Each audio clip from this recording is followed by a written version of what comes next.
Hussein. You guys come to the front, please.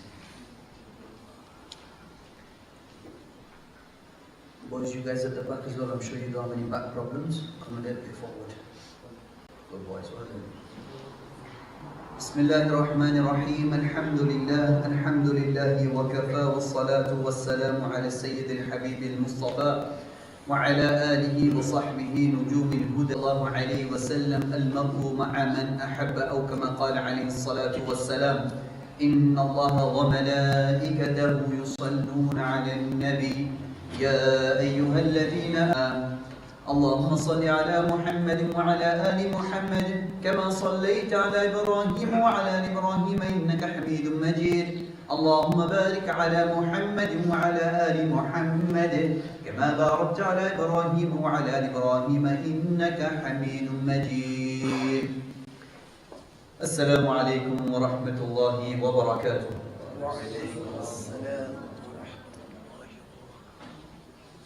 We begin by praising Allah subhanahu wa ta'ala, who is from ever since and will remain forever. The greatest, the one who looks to us, even when we don't understand. We as the creation, we will not ever understand the hikmah and the wisdom behind the laws of Allah subhanahu wa ta'ala. And just as parents, when they sometimes give their children medicine, the child thinks, why is my father, mother giving me medicine for? He must hate me, he or she must hate me that they are giving me this medicine. And that child at a young age who is very weak in their understanding, very weak in their mindset, doesn't realize. And the parents don't explain even at that time, and they give that medicine because they know, even though the child does not understand, forcefully they will give that medicine because they know that that is good for that child. In the same way, when we have issues, when we have problems, when we have ups and downs in our lives, which are surely to come, don't expect this dunya to be Jannah. This dunya is not made for that. This dunya is meant to break you. It's meant to give you difficulty. It's meant to make you feel absolutely battered by the end of it. Every morning when you wake up, you don't wake up feeling 100%. When you go to sleep, you're shattered, you're tired. This dunya, that's what it was meant for. It's not meant to be a place of comfort, a place of absolute ease. Yes, there will be moments of comfort in there. There will be moments of happiness. There will be moments of goodness, but overall this is not the purpose of this dunya. The Prophet ﷺ said that the dunya sijnul mu'min wa jannatul kafir. That this dunya is a prison for the believer. However you spend your time as a prisoner, whether you spend it living a luxurious life, or whether you live that life trying your best to earn, make ends meet, it doesn't matter. People shouldn't put success based upon how much money you have in your account. Success is not based upon the cars that we drive. Success is not based upon the homes that we live in. This is not success, and anyone who tells you that that is success, then the person will soon come to realize when he goes down in the qabr, and he will be this profession and that profession and a millionaire. This is a janazah.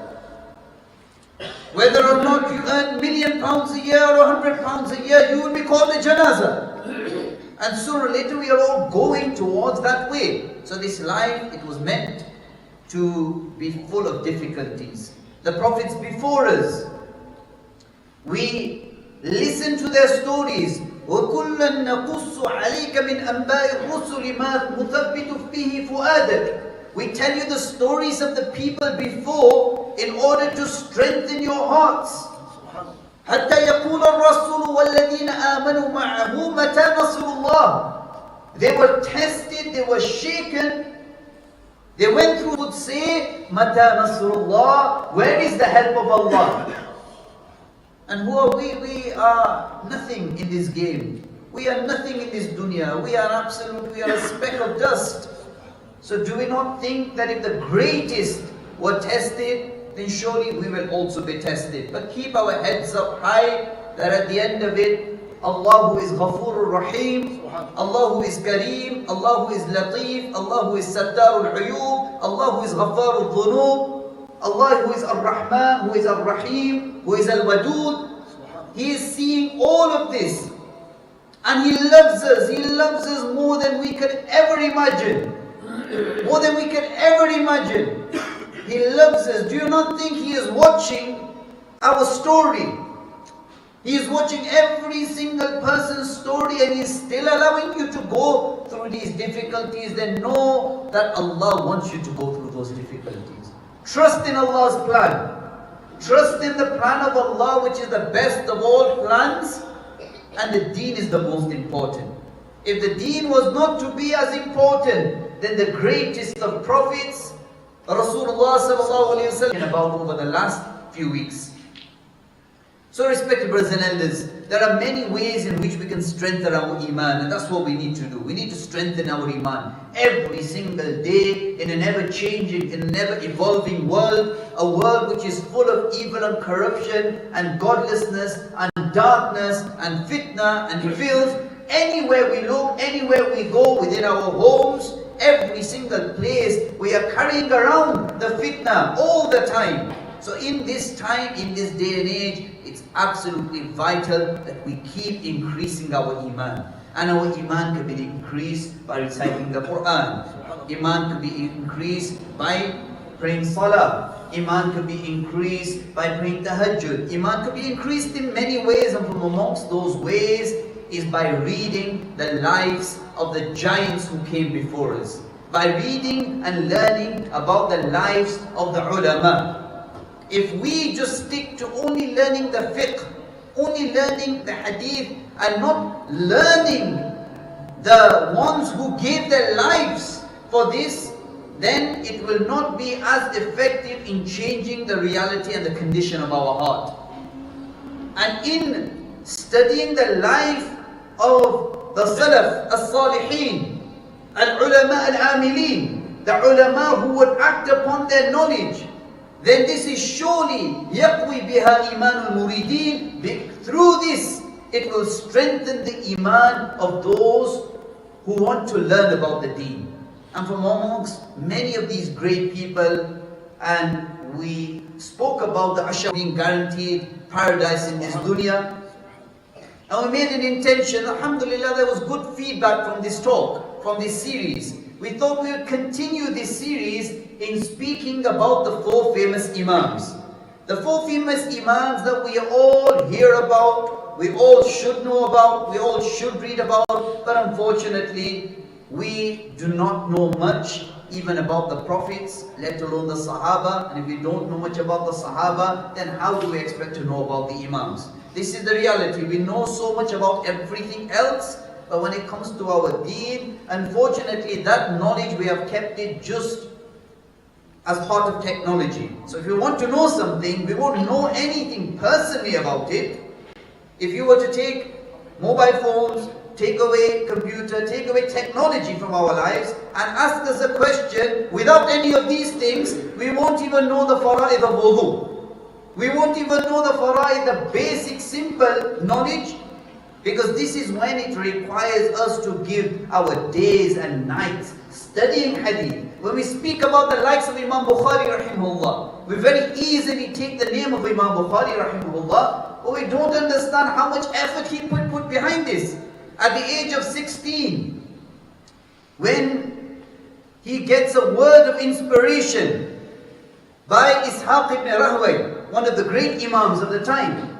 He gets a word of inspiration, and that word was just enough for him to then dedicate 16 years of his life in order to write down the Bukhari Sharif that we know about today.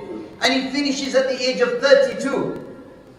So, when we want to understand deen, we need to look at the lives of the great individuals who gave themselves in order that this deen spreads round the entire dunya. And every single person, according to Imam Shafi'i rahimahullah, Imam Shafi'i rahimahullah says that every student of fiqh every student of fiqh is dependent on Imam Abu Hanifa rahimahullah.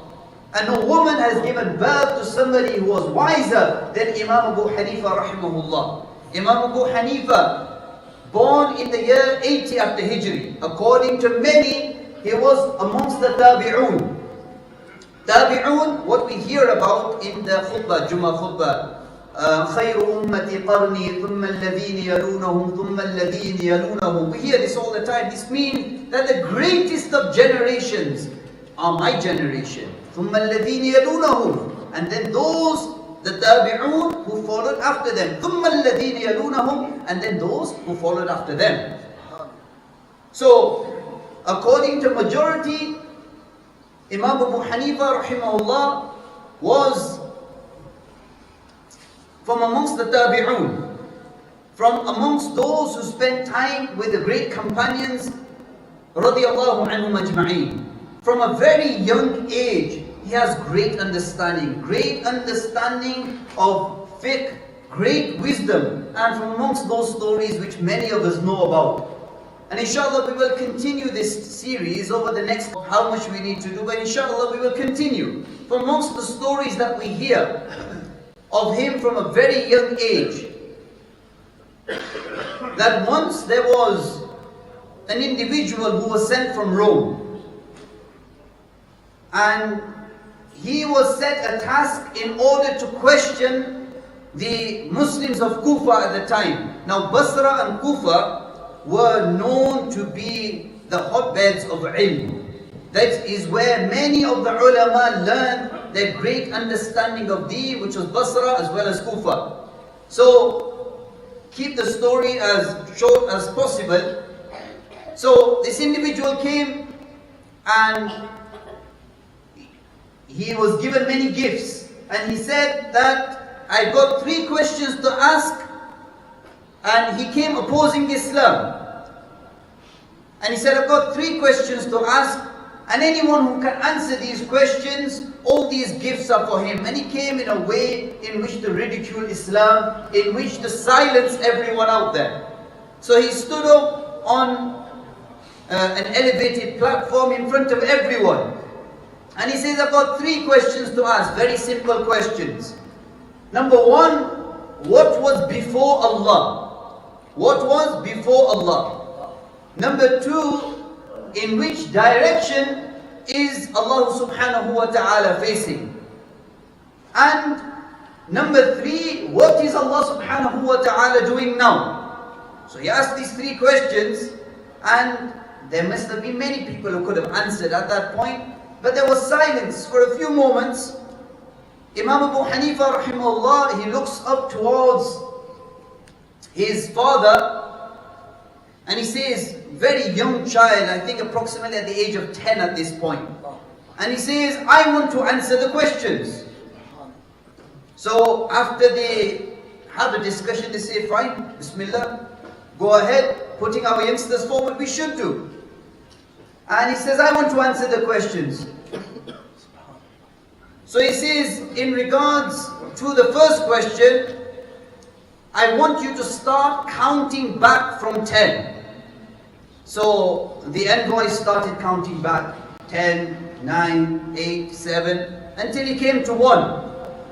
Then he says, what is before 1? He goes, nothing, 0. So he says in the same way, this is a young child giving very logical answers.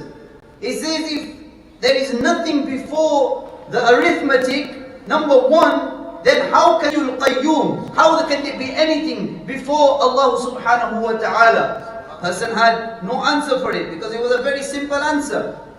Then he asked him that which direction is Allah facing? Allah subhanahu wa ta'ala, which direction is he facing? So he called for a candle and he said to him, in which direction is the light of this candle facing? So the person said, it's facing in all directions. I can't see it's facing north, east, south, west. It's facing in all directions. So he said, if this physical light that we have in front of us If it's facing in all direction, then Allah subhanahu wa ta'ala, Allahu nuru samawati wal ard. Allah is nurun ala nur. Allah is the light of all lights. How can we see in which direction the light of Allah subhanahu wa ta'ala is facing? Immediately quiet. Then the third question, he says that, look, it's only right you are standing up there. It's better that these answers come in front of everyone. So why don't you come down and I will go up there? So he says, that's a fair point, no problem. So he came down and he went up and he says, what Allah subhanahu wa ta'ala is doing now is that He is sending the one who is disobeying Allah subhanahu wa ta'ala down, and He is elevating those who believe in Allah subhanahu wa ta'ala up. And the person was absolutely silent. But this is just the initial introductory. We are not just going through stories just for the sake of going through stories. These are there for amal and ibadah. Every part of knowledge should bring ibadah. If that knowledge is not bringing ibadah, then there is no use of this knowledge. Rasulullah sallallahu alaihi wasallam mentioned that the first ways in which the Bani Israel went away, inna Bani Israel lamma halaku qassu, that when they went away from the correct path, then all they would do is speak about stories. We are not here just to relay stories and just to speak about stories just to make ourselves feel better. This is in order to bring ibadah in our life. And these were the lives of the greats. They had ibadah in their life. They spent, subhanallah, from what we hear of the stories, for 30 years, he praises Isha Salah, he praises Fajr Salah with the wudu made for his Isha Salah. He performs Hajj 55 times. So much more amal that we find. Inshallah, we will go through all the different parts of the seerah of the life of Imam Abu Hanifa rahimahullah, as well as Imam Shafi'i rahimahullah, Imam Malik ibn Anas rahimahullah, as well as Imam Ahmed bin Hanbal. Inshallah, over the next couple of weeks, we will go through this series, and it's a means of us connecting ourselves with the Salaf as-Salihun, al-Ulama al-Amilun, and those ulama who practice upon the deen of Allah subhanahu wa ta'ala. May Allah subhanahu wa ta'ala, through His infinite mercy, give us all the tawfiq, not just to keep this as knowledge, but to keep this as knowledge that we are going to try to act upon and bring into our lives, and keep our lives also in learning about the deen, understanding the deen, propagating the deen. May Allah subhanahu wa ta'ala give us all the tawfiq. Wa akhiru da'wana alhamdulillahi rabbil alamin.